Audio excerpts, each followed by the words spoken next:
Hello, hello. Let's go ahead and do these worksheets. So just a quick technicality, you are supposed to have two worksheets out. We're obviously gonna do half of this one because this 2.7 we haven't talked about yet, but we'll finish all of this one and then like I said the other half. Okay. So first, 4y is equal to sine of x. Find the equation of tangent line at these 4 points. Compare your solutions, which have the biggest slope, which have the smallest slope. Well, because it's the equation of tangent line, we know that technically speaking, we need their coordinates and their slopes. The slope, technically, is the easiest part because the slope or will be the same function for all of these because remember the slope is just derivative. So the derivative of that function is just cosine of x. So that means we are now making a little table for the coordinates x1 and y1 and then now for the slope, which we've defined as cosine of x. So your x1s are going to be pi over 3, pi over 6, pi over 4, and pi over 2. Don't forget what y is. Y is technically just you plugging into sine. So that means we're going to go ahead and get all the sine values for these. Let's do square root of 3 over 2, 1 over 2, square root of 2 over 2, 1. And then cosine of all of these is 1 over 2, square root of 3 over 2, square root of 2 over 2, and then 0. So now let's construct the slope formulas for all of these guys. Or actually, since I technically did it like this, let's do it like this. Let's actually get the y equals now. So for here, I have y minus square root of 3 over 2 is equal to 1/2 x minus pi over 3. So distribute and add, and we get y is equal to x over 2 minus pi over 6 plus square root of 3 over 2.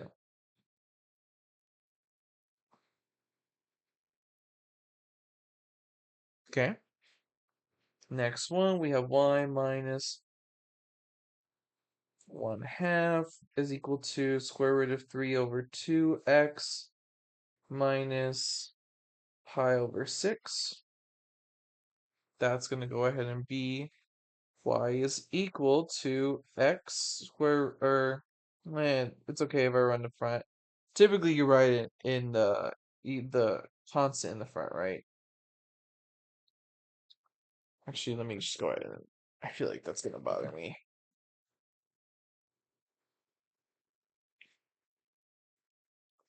X, and then minus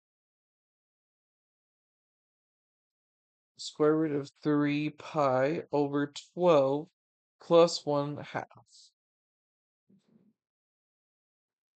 Because we're multiplying these guys, multiply tops and the bottom, and then we add that 1/2 back. Okay. Alright, next we have y minus y1, which is square root of 2 over 2. The slope is square root of 2 over 2, x minus pi over 4. Y equals square root of 2 over 2x minus square root of 2 pi over 8 and then plus square root of 2 over 2.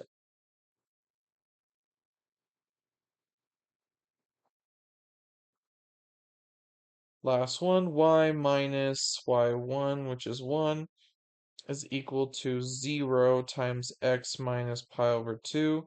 Well, that's just going to be 0, and you're left with y is equal to 1.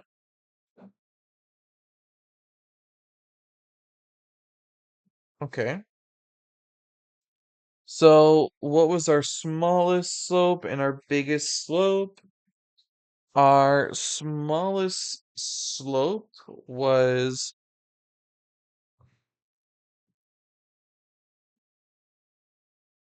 at x is equal to pi over 2 ah, with a slope of 0. And our biggest was x is equal to pi over 6 with the slope of square root of 3 over 2.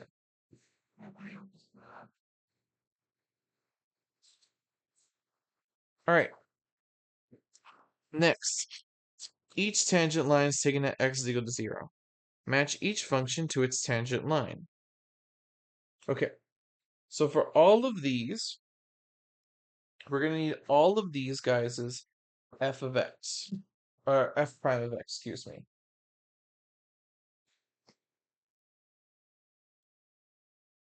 So let's go ahead and do that. Um, let's color code. Let's color code this guy. We have y prime is equal to negative cosine of x. So when x is equal to 0, that y prime, or that slope, I should say, is equal to 1. Then we're going to go ahead and get that coordinate out. So we know for our function y sine of x, when x is 0, y is going to be 0 as well. So because of that, we would just plug it in as y minus 0 is equal to 1, parentheses x minus 0. It's just going to be y is equal to x. So just going to be that first guy. Okay.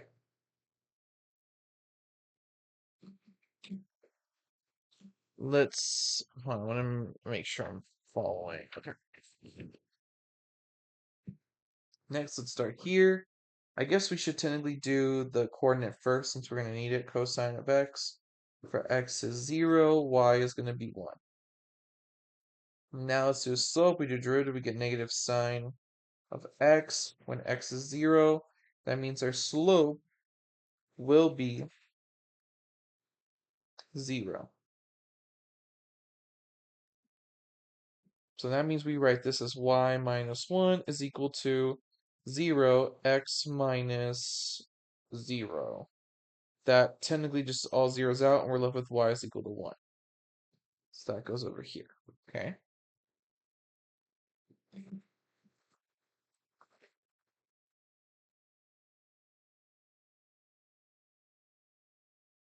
Um, let's do this guy. Y is equal to negative sine of x. When x is 0, y is also 0. The derivative of this is negative cosine of x. And when x is 0, m is negative 1. So that means our solution is y minus 0 is equal to negative 1 of x minus 0. Y is equal to negative x. So that means by process of elimination that this fourth guy over here is going to be here. But let's go ahead and just actually figure it out. Y is equal to 2 sine of x. So when x is 0, y will also be 0. And when I take a derivative, I'll be left with 2 cosine of x. So when x is 0, that slope will be 2. And you do y minus 0 is equal to 2, parentheses x minus 0. You get y is equal to 2x. There you go. All right. That's it for that first part of the worksheet. I know the first part of the worksheet, but the first worksheet. Let's move on to the second one. The only thing I want to check is, yeah, okay, cool. So we're just doing this first page. Okay. All right, let's go.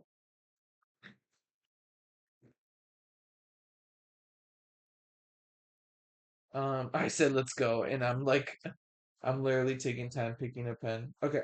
All right. So this is this times this. We're gonna definitely have to use product rule for that. But we're also, because it's from 2.6, we're gonna have to also keep in mind the chain rule. So f of x is that first guy. X squared plus 1 squared. And let's do g of x to be the second guy.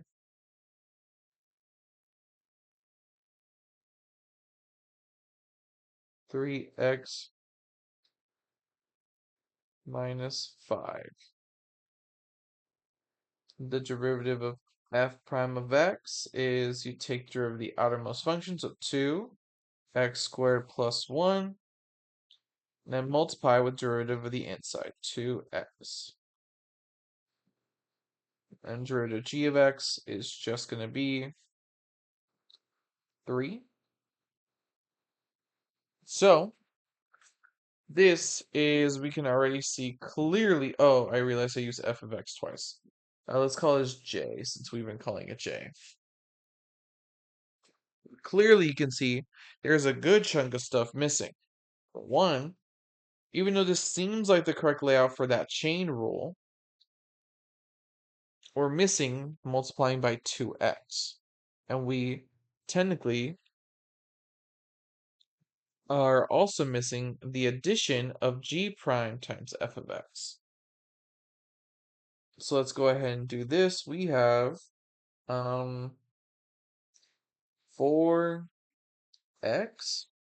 x squared plus 1, 3x minus 5, and then plus 3x squared plus 1 squared. That's going to be our derivative. This one's not correct. Nope. How about over here? Similar vibe with the chain rule. But this time, we have well,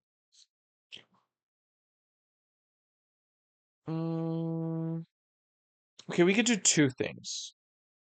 Let's practice. Let's just do both. Okay, simplification first. This can be rewritten as, actually, it's a good thing I'm writing it this time, as x squared plus 1 to the power of 4 to the power of 1 over 2. Technically, you can combine those powers to just get one power. X squared plus 1 squared.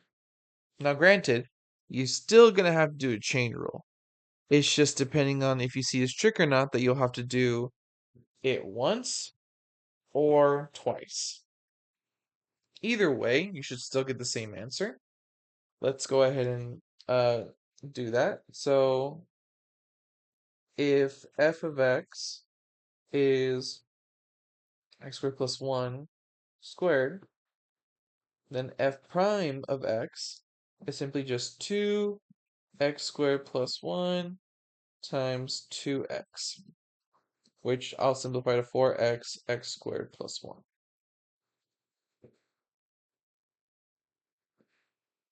If you don't simplify it,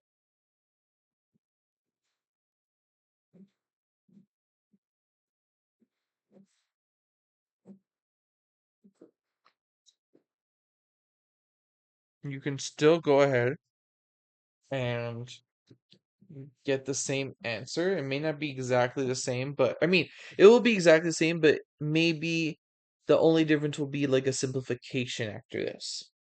So let's see. So we have 1/2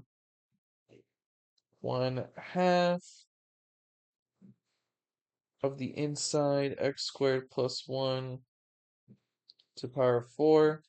Then subtract 1 from power, so negative 1 half. And then times the derivative of that, so we got times 4. That's x squared plus 1 to the power of 3. And times the derivative inside of that, which is just 2x. Okay. Uh, let's see. Either way, okay, so technically it's kind of unavoidable to use power.